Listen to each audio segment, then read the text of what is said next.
as Michael Jordan, LeBron James, whatever. But Yeah.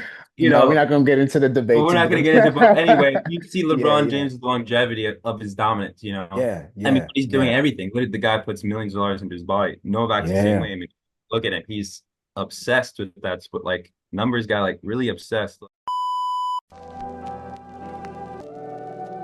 What's good, everybody? You already know what time it is. We got another interview coming up. This is with my guy. His name is Brad Holt. We know each other from high school back in the Chicagoland area. Somebody who's just a really solid dude. Uptight. No, not uptight. Upstanding. That's the word I'm looking for. Upstanding individual with a lot of love to give. And yeah, I just want to talk to him about his journey. He is a former pro athlete and now he is a coach. He is a tennis god, and he's about to enter the room right now. So let's get it. Oh man, I hope this works. My Wi-Fi has been crazy, but hopefully we can get this going for y'all. Test, test, one, two. Let me know when you can hear me, bro. Yo, Gang is what's here. up, bro? Yes, sir. What's We going on, got it. man? How you doing, man? I'm doing well, bro. How are you? Oh shit, I'm hold on one good. second. All right. Um, so actually, I don't know if it's supposed to say. It says recording. Yeah, Oh, I was recording like a little intro. Let me stop it real all right, quick. you're Hold on, good. hold on, hold on, My hold on. bad. Let me stop it and I'll start it again. One second, one second. All right, everybody, we back. This is my guy, Brad Holt. If you don't know now, you know. This is somebody who's just a really solid individual, super genuine soul. I knew him from high school, so this is, it feels like such a long time ago, but we've kept in contact, through the socials, and he's somebody who is a former professional athlete. He's now a coach. He's in the tennis world, so he's really up on all of the recent trends in that area, but he's also somebody who's just really familiar with what it takes to pursue excellence. And so I kind of wanted to talk to him about what that looks like and maybe get into a little other tangential topics. But before we get into it, how you doing, bro? What's going on? How you living? Where you at right now in the world, by the way? Good man, good man. Thanks for the intro, by the way. I'm in Boca, bro. I'm in Boca. So, Florida right now. It's like 30 minutes away from Miami. It's chill, bro. I enjoy it out here. It's it's good weather, that's for sure. Yeah.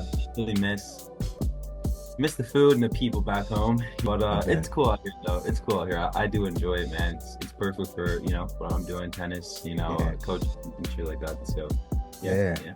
Good, man. Yeah. Good. I miss the food too, bro. I can't lie.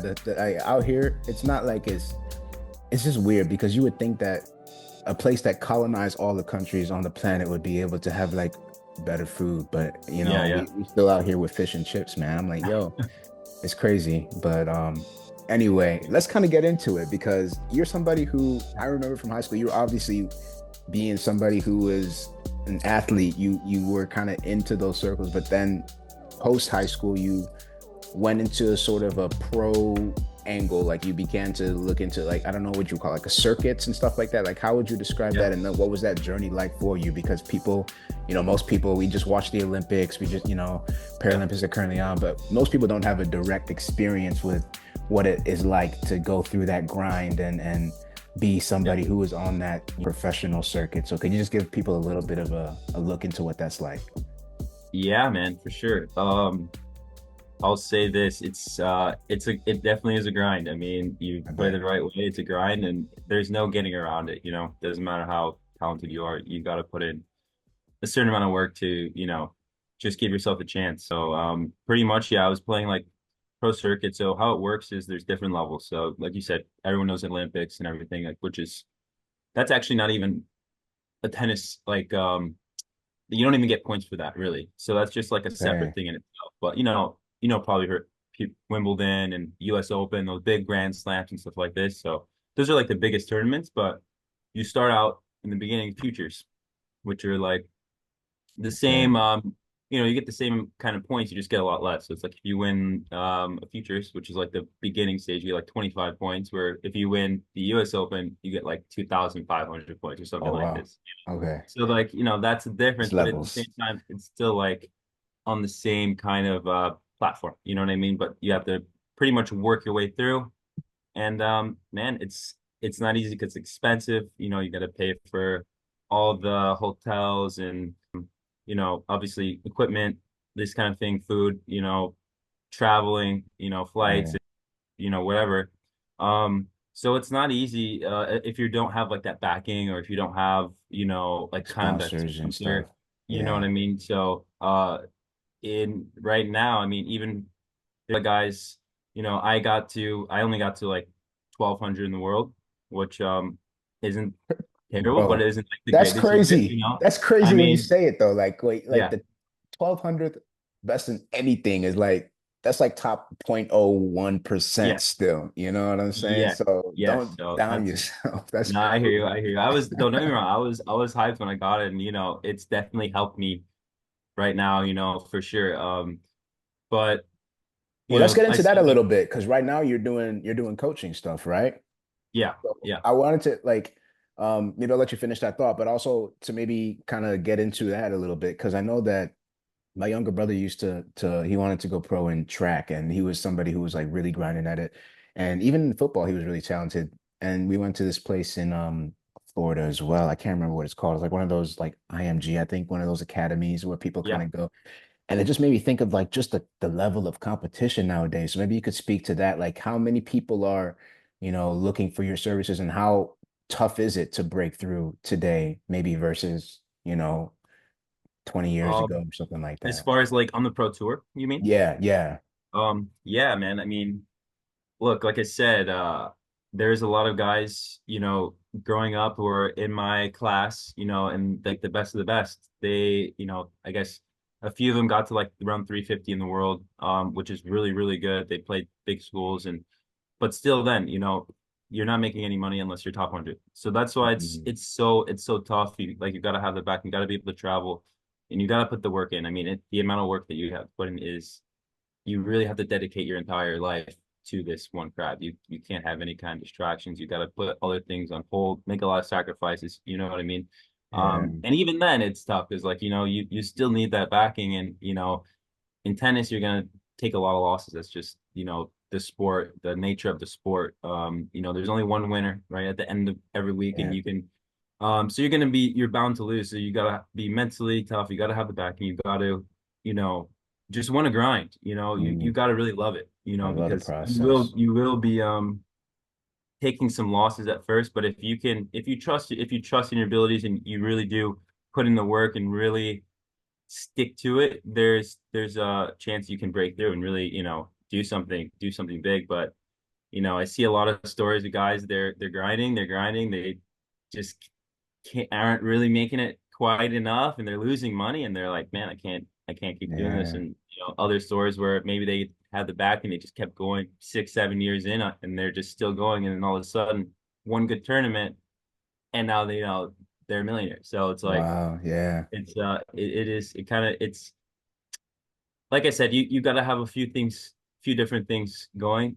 Um, it's tough. It's very tough, but at the same time, I do think if you really want it bad enough and you do have, a certain amount of talent, you can work your way and you can make it. How would you So say in terms of the mentality part of it? Because you did speak to that, like obviously the yeah, grind, but then also the fact that you're gonna take losses. And I feel like that's a good lesson just for life in general. for And sure. understanding that you're gonna take, you gotta roll with the punches. And to use a boxing analogy, I got some kids at a school that I work at, and some of them are really, really talented boxers. One of them in specific I'm thinking of is like a really talented boxer. And I'm sure he wants to make it big in that. So maybe some advice you could give to people like that who are in that space where you're going to take some losses, and how do you get through that? How do you work through that? I will say this, when I finally did get my professional ranking and everything, my mindset was different.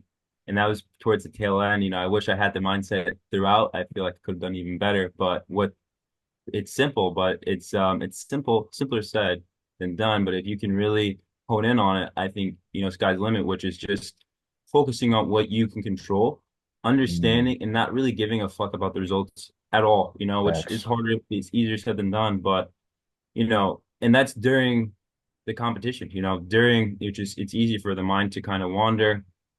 you might be winning or might be losing, and you might be like, oh yeah, I got this, or fuck, I'm not. I need to win. I need to. You're not thinking about, okay, what combination should I throw, or how should I, let's say if you're fighting, or tennis, Yeah. like thinking about the X's and O's and thinking about things you have actually control over, and just freeing yourself of winning and losing a point, or getting hit, whatever, and just Yeah. going and just keep going, like not like being like, oh fuck, oh fuck, what's gonna happen if this is now the Yeah. mind's wandering to somewhere else. And obviously everyone knows Roger Federer, right? Yeah. Yeah. Those the big three, Roger Federer, Nadal, and Djokovic. Their winning percentage of points all time, I think all of them are just over 50%. It's like Wow. those guys are the That's best, yet crazy. in their matches, they're only winning about 55% of their points that they play. So that's one thing that you have to realize, especially, tennis. Yeah. You're gonna play these matches, you're gonna lose a lot of points, but it's like, can I lose the point and then bounce back and just Keep continue and going. keep pushing and keep going? Or am I gonna start dwelling, or am I start overthinking? You know what I mean? Yeah. Your mind starts to go somewhere where you don't really have I control think over it. that's what really separates the professionals from the amateurs, bro, is that mindset. Because one of the things I've been kind of interested in, I was going to study it, but I didn't. I ended up doing journalism. But this idea, like sports psychology and this like whole realm that's been kind of booming in this recent history of like a lot of these athletes, they are, when you get to that upper echelon, the difference maybe isn't as much of physical talent as it is mental fortitude and being able to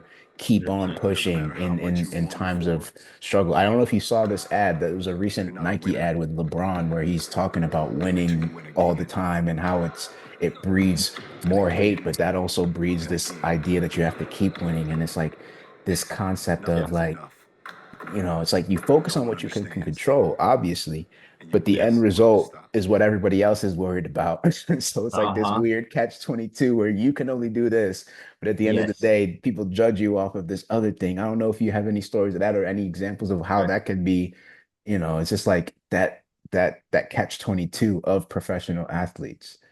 Yeah, I mean, it's tough, man, because all right, everything is result based. It's like if you're not winning, Yeah, then you're not really worth nothing. You know what I mean? Unfortunately, so it's like, which yeah, is why it's a tough thing, but that's why the mental part is so important. It is so important to focus yourself and to try to understand yourself and to try to meditate and to try to, so you can mm, block out all these other things and focus on your performance, because that's really how it works. The more you can focus on your performance and only focusing on things you can control, the higher percentage you have to win. It's like you're gonna win way more, like just naturally, but yeah, as soon as you start focusing on like, oh, what are people gonna say if I don't? Or if I do this, then I'm this, or if I don't do this, then I'm that. mm, And then you're gonna lose way more. You're not gonna win, nowhere near as much. So it's like when you have that mindset, it's like, okay, what are the things that I can control? Like now you're really getting obsessed with it. It's like, okay, the nutrition, the mental, the sleep, right. the fitness, the type of fitness, the preparation, you know what I mean? And that's what you see, like LeBron James and Novak Djokovic, respectively. Their sports are probably, I mean, everyone's Michael Jordan, LeBron James, whatever, but Yeah. you No, we're know, not gonna get into the but debate we're too not going to deep. get into. But anyway, you see Yeah, LeBron yeah, James' longevity of his dominance. yeah, I mean, yeah, he's doing yeah, everything. Look at the guy puts millions of dollars into his body. Novak's the same yeah, way. I mean, look at him. He's obsessed with that sport, like numbers guy, like really obsessed. Like goes deep into it, the yoga and the stretching and all that. You know what I mean? I feel yeah. like Or like the Tom maybe Brady's even that like do that exactly stuff, Tom Brady. Same concept. I looking at him and his process of doing things, and everyone's like, oh yeah, does every little thing. So it's like it adds up. It's not like it's almost, you look at it that way, it's not a mystery anymore. It's like, well, these guys are just Yeah, hyper. I mean, obviously talent yeah. plays a But it big deal, requires a plays a level of big, but it requires obsession. exactly, You can exactly. And I just mean, go ahead, and finish that. sorry, I don't mean to, but go too long onto this, topic, but No, it's good. Roger Federer compared to Novak Djokovic. We'll take those two. And Okay. if you know a little bit about tennis, everyone really knows Federer. He's like very talented, very like he was like the most dominant. And if you look at Djokovic, he's not. as a tennis player, he doesn't have close to the amount of talent I would say Federer does. Interesting. Okay. But as time went on, Novak overtook Fed's records, and That work compounded. Yeah. exactly. So it's like even despite he didn't have the tennis like he does, at the end of the day, the work, you know what I mean, was still able Yeah.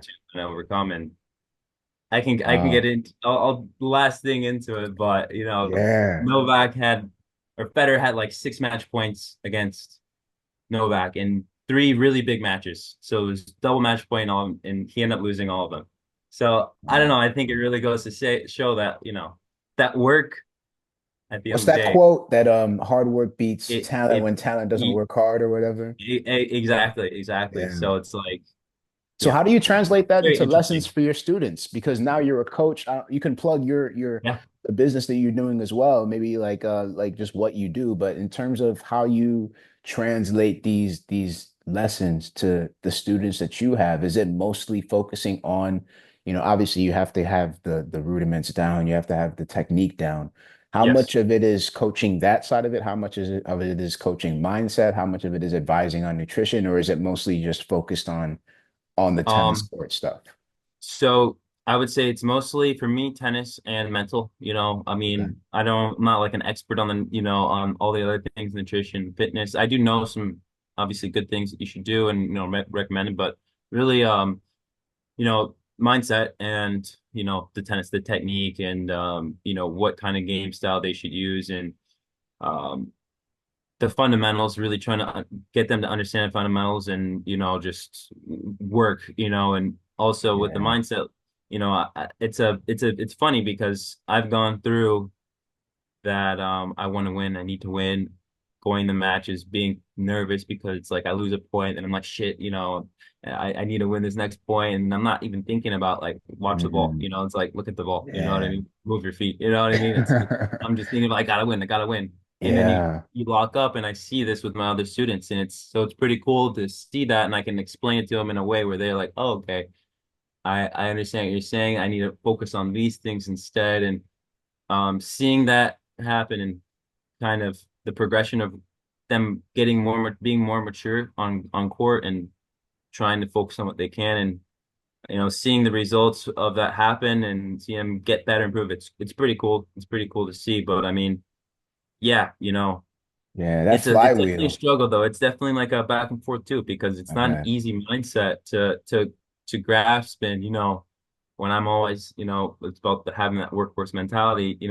They get sometimes they're not happy. Sometimes they're just like, dude, like I can get away with this, or maybe I don't want it. This is too much. It's just, you know what I mean? But Mm, you know, as we continue, they're seeing it more and more, and they're like seeing when they are putting the work in how the difference is, and they're kind of yeah. seeing it on court in time, but in real time. But it's good. I think it's really cool that I did go through, having the wrong mindset, I guess, and then kind of Mm, understanding the better kind of mindset and playing, and actually been going through it. And then when I go to coach, feel like it's making that's pretty big difference. But I mean, Yeah, I I was got gonna say I like mean, that feedback loop of seeing the results and then that kind of fueling the next iteration of the hard yes, work because you kind of need to, see that like when you're working out and you start seeing the muscles or you losing the weight, then correct, you want to keep going. How much is correct. too much though? Like what would you say is because sometimes you see some of these like even athletes like kids and stuff that they want Uh-huh. them to become great. Yeah. And I always wonder, like, is there a line, like when you see, like, for example, Serena Williams and her dad, like Mhm. that recent film that came out, King Richard, where Mhm. he Yeah. was pretty much dictating, like, this is what's Yeah. going to happen. Like, Uh-huh. Right, I was right. having a conversation with a friend earlier about this, even about, because he has some kids now too who are showing some interest in one of them is showing interest in tennis, the other one in football or soccer as we call it. And it's just Mhm. like he's wondering like should I, kind of push them in or is this something where they have to choose too or like I don't know what with your Yeah. experience working with people of all ages and also your experience going through this Mhm. is there a level where it's too much and you burn out, or is it something where you kind of have to, like, that's kind of the requirement of, like, I don't know, the cost of doing business, I guess.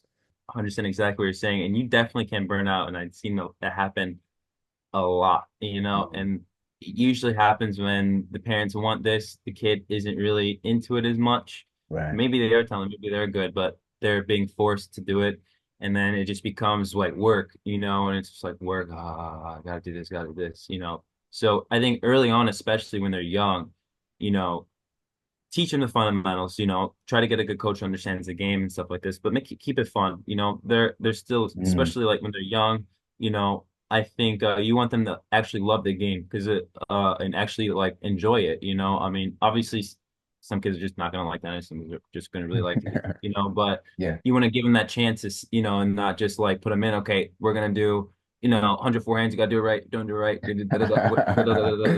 Yeah. like they're kids, and I see that, and I've seen a lot of kids, they do burn out, like they play juniors and Mm. they'll be really talented. Maybe they play college and they just quit right after because they're like, dude, I hate, like, I don't want to, I don't want to keep doing this. So, getting them early on, I think, to enjoy the game, that's important. And Mm. also, I think another big thing is when the parents are, again, they're thinking about the results, and Yeah. they're getting hung up on that. So now they're telling their kids like, "Hey, I need you to win, so you can do this, or you need to do this." So, and it's not healthy for the kid because now they have all this pressure from the parents, like, "Oh, I need to perform," and I see that's like Right. one of the most common things, and that in itself right there, it makes it tough for the kid to perform because now Mm. he's thinking about mom and dad's pissed if I don't win this instead of like Yeah. again like back to things like so I think you can push the kid in a way where it's like, look, if you really like doing this or this is Got to be kind of like what it more of a takes to do. collaborative effort in it, like something Yeah, where they yeah, both exactly. Where yeah, is it where the because then that's the kid they're playing, they're the one on the court, you can own it. they're by Yeah. themselves, there's no team, so it's like you need to yeah, it's definitely like a team kind of thing where you let the kid have definitely needs to have input too and what they're doing and you know how much they're enjoying Right. and da da da da and Yeah. also that's also like kind of a young age once you get older just training in general I think it's important to be I'm blanking at the word Like right now. consistent or regular with it Consistent or is the second one, but it's okay. precise. I guess that's a word. Okay. When you're Okay. calculated, when you're going into these practices, you have a specific things you're trying to work on and get better. And when you're doing it, Okay. you're 100% locked in, and that's when you're giving 110%. That's really But it good. doesn't have to be I got to do this 8 hours a day every day. It can Yeah. legitimately, like, I mean, I know players who, they're really successful. They don't train super long every day. Maybe today it's like a 2 hour day. Next day might Yeah. be a 4 hour day, then maybe they'll do like a 6 hour, but then they'll next day, hour and a half. But everything is very, um, Specific about what they want to specific what they accomplish. want. And then when they are Yeah. doing it, there's no like wasted time. They're like right away on it. They're going, like I said, 110%, That's great advice. Yeah. I remember you know. when I used to play instrument, like in high school, I was in the band, band geek, and I was clarinetist. I was first chair, and that was my calling card. And I remember practicing. One of the things that I would always do is because a lot of people would practice like the entire song or they would like spend hours and hours like trying to and for me it would be like a specific measure or specific bar that I had a problem with, maybe like something that I had to do with and I'll just like do that over and over until I got that to where I was comfortable. And then I'll Yeah. just drop it. I'll be done for the day. And Hmm. sometimes that actually helps keep the love in it too, because it's almost like a, Yeah. consistent tension and challenge, but not overexertion to where you just want to Right. forget about the entire thing for weeks. And then, if you miss a workout for a couple of Yeah, days, obviously it begins to, roll over. So you want to keep for that sure. enjoyment in the process. Man, this has been a really good conversation. I feel like I'm learning a lot too. Let's say like I'll kind of start to roll up or to round up, but what would you say is something that you would offer as what are like something that you've gone through or something that you've seen people go through that you would say this is something that could be detrimental, but on the flip side, maybe something that you've gone through or you've seen somebody gone through that this is something that could be really beneficial. And it doesn't necessarily have to be just with athletics, even though that's kind of what we're talking about, but just stuff in general, what you've experienced just having traveled widely and met all Yeah. sorts of people. The ability to, I guess, like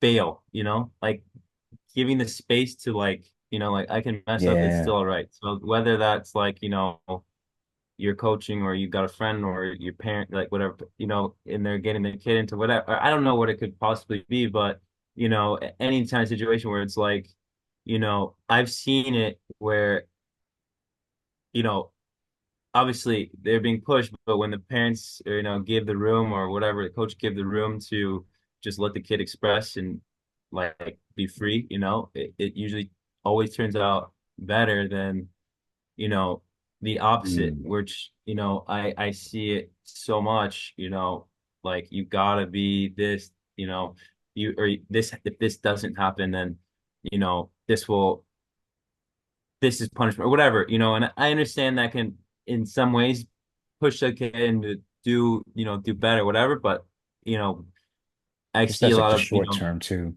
yeah, exactly. I see it like, long run starts to burn out they don't like, and then, it just, tightens up everything up and you're not expressing yourself fully. So I feel like you can't even get to your full potential because you're Yeah, just so nervous all the time. So I guess since we've been talking about tennis, that's like the main thing that, I really see it in, I bet. you know. But just in general too, I like it. seeing people around. So yeah, Yeah, keeping it definitely. simple and definitely like I think it's cool to think of sports too, just as a almost like a physical art form because this a lot of the interviews Yeah. I've been doing before have had to do with, creativity and most people think of that as like, oh, you're drawing a picture or you're writing a poem, but in a way, like athletics is a different form of creativity that you're expressing a talent, you're expressing a skill set For that sure. is now, physically embodied. And in some ways it's more Yeah. difficult because there's a competitive aspect to it. So I think that's just really Right. interesting to kind of frame athletics as a form of art. And you look at the ancient Greeks and all these civilizations, we talked about the Olympics briefly. It's like we are Yeah. drawn to these stories of humans overcoming, like the Paralympics are on right now. We're drawn to Yeah. these stories of people being able to overcome tough situations, whether physical or mental or whatever it might be, and being able to then show excellence out of that, Right. despite it. So thank you once again for taking the Of time with course. me. This has been Thank you Brad as Holt. well. If you don't know, now you know. Make sure, where can they follow you and check out all the stuff that you're into, by the way? Well, I have a tennis page. I'm actually gonna start posting more videos, but it's just Holt Tennis. So it's my last name in tennis, and then Okay. my personal page is bholt94. But I mean, you don't have to follow that or nothing. Just the tennis page, or if you want, whatever. But I don't really post too much on there. But yeah, the tennis page is Holt Tennis, Okay. and yeah, shit. All right. Well, once again, thank you for joining me on this episode. I don't know what I'm really calling this. I think I'm calling it the ZenCast, but we'll figure it out as I go. You have been, I think this is my fourth interview, so I'm still trying to kind of get warmed up. So I appreciate you agreeing to take this time out and speak to me. I know you're a Of course, busy man. guy, so it's been amazing to talk. And yeah, Yeah. so next time, be blessed. I'll see you in the next one. See the All right, bro. liars stick See ya, together man. while the honest see decay. Hallelujah to the Lord who formed a menace out of clay. We are all a bunch of hypocrites. The dream is not a picket fence. I download the command and then I execute with militants. A sort of fun fella. Spread the truth, then go and tell a friend or relative dweller that the boy is interstellar, man. Talk it like I'm Keller, man. Walk inside the cellar, fam. Keep my thoughts at bay before I'm wet up like the weather, man. Need my space like Milky Way. Bow your head and let us pray. Stressing the professor when I mess up, I don't hesitate. Keep the pockets cheddar weight. Bind the feet with sellotape.